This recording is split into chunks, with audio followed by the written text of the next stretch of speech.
हुआ, शिशुपाल ने भगवान को जब 100 से अधिक गाली दी तो श्री कृष्ण ने सुदर्शन चक्र से उसका सिर काट लिया और मर करके सुदर्शन चक्र से शिशुपाल का तेज भगवान में ही सबके देखते लीन हो गया। तो युधिष्ठिर जी को बड़ा आश्चर्य हुआ कि यह जो इतना अपराध भगवान का करता था वह भी मर करके भगवान को ही पाया। ये तो बड़ी विचित्र बात है। अहो अत्यद्भुतम ह्येतत् दुर्लभई कांति नामपि वासुदेवे परे तत्वे प्राप्तिश्चैद्यस्य विद्विषः। शिशुपाल चेदि देश का राजकुमार है और इसको कैसे परम गति मिल गई जो भगवान का अपराध करता था, भगवान को गाली देता था। हम जानना चाहते हैं यह दमघोष का पुत्र पापात्मा शिशुपाल और दुर्बुद्धि दंतवक्त्र दोनों ही जब से ये पैदा हुए और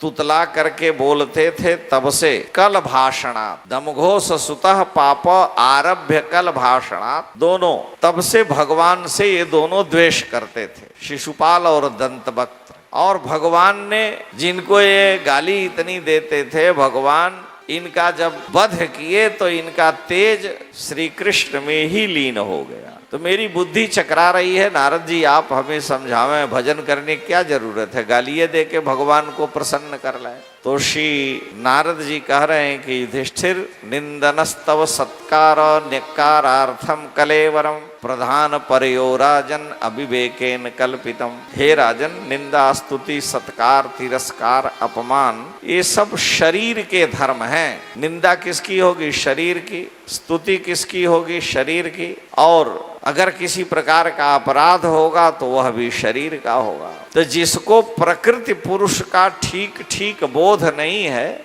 शरीर को अपना माने बैठे है, उसके लिए तो ये हृदय में अमर्ष जनक होगा, चिंता क्रोध होगा। लेकिन जो वास्तव में प्रकृति पुरुष के भेद को जानने वाले शरीर से परे हैं, उनमें किसी प्रकार का प्रभाव नहीं पड़ता। हे युधिष्ठिर, शिशुपाल रुक्मिणी के हरण से श्री कृष्ण का प्रबल विरोधी हो गया। श्री कृष्ण की बुआ का लड़का है शिशुपाल और दंतवक्त्र। जब शिशुपाल पैदा हुआ तो इसके 4 हाथ थे। ज्योतिषियों ने बतलाया कि जिसकी गोद में जाने से इसके 2 हाथ गायब हो जाएंगे, उसके हाथ से ही मरेगा।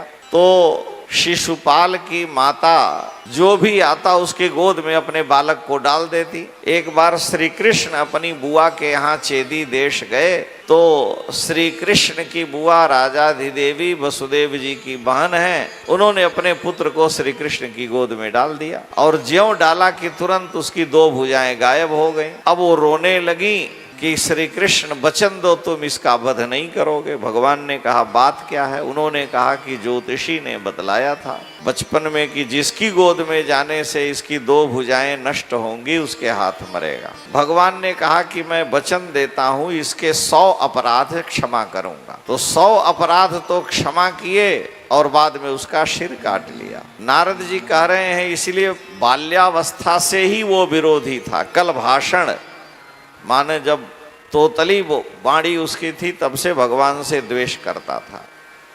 नारद जी कह रहे हैं कि भक्ति के जो भी स्वरूप कहे गए हैं, भेद बताए गए हैं, उनमें यथा वैरानुबंधे न मर्त्यस्तन्मयतामियात न तथा भक्ति योगे न इति में निश्चितामति।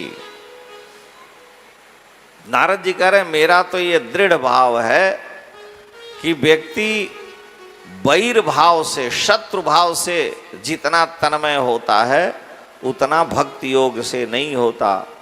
भृंगी कीड़े को मिट्टी में ला करके बंद कर देता है कीड़े को, और वो भय के कारण उसका चिंतन करते करते उसके जैसे ही बोलने लगता है, वही उसकी भाषा हो जाती है। तो शिशुपाल श्री कृष्ण का भय से स्मरण करते करते क्रोध के कारण श्री कृष्ण मय हो गया था, तन्मय हो गया था। इसलिए गोपियों ने श्री कृष्ण की कामना की और कृष्णमयी हो गई। कंस श्री कृष्ण से भय रखता था और द्वेष रखने वाला शिशुपाल था। वृष्णियों ने श्री कृष्ण से संबंध जोड़ा। स्नेहम यूयम, स्नेहाद यूयम, तुम लोगों ने स्नेह प्रेम से श्री कृष्ण को पाया। और वयम भक्त्या, हम सुखदेव आदि ने श्री कृष्ण की भक्ति की है। ऐसी दशा में हे युधिष्ठिर, श्री कृष्ण सम है, अंतःकरण की वृत्तियों से भगवान जीव पर कृपा करते हैं।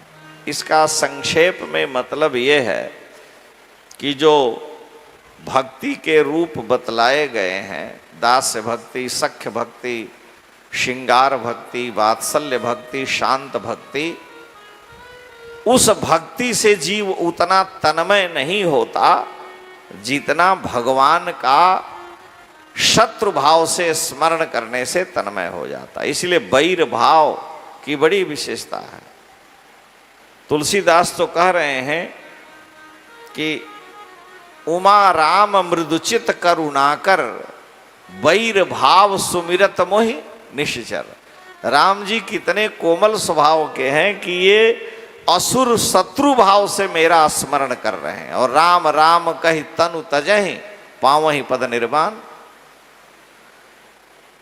शिशुपाल का उद्धार हुआ। और हे युधिष्ठिर, नारद जी कह रहे हैं, सुखदेव जी युधिष्ठिर नारद संवाद राजा परीक्षित को सुनाते हुए कह रहे हैं कि देखो, वास्तव में ये भगवान के पार्षद हैं, जय विजय। पहले जन्म में हिरण्यकश्यपु हिरण्याक्ष हुए, दूसरे जन्म में रावण कुंभकर्ण हुए, और तीसरे जन्म में शिशुपाल दंतवक्त्र हुए।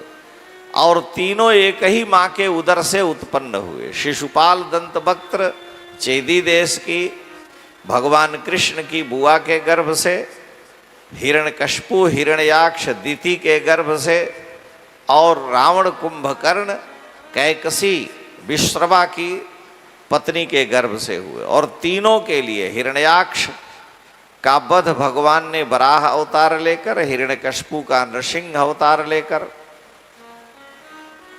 श्री रामावतार लेकर रावण कुंभकर्ण का, और कृष्णावतार लेकर शिशुपाल दंतवक्त्र का उद्धार किया। ये भगवान के पार्षद हैं। सनकादिकों के शाप के कारण 3 जन्म इनको लेना पड़ा है।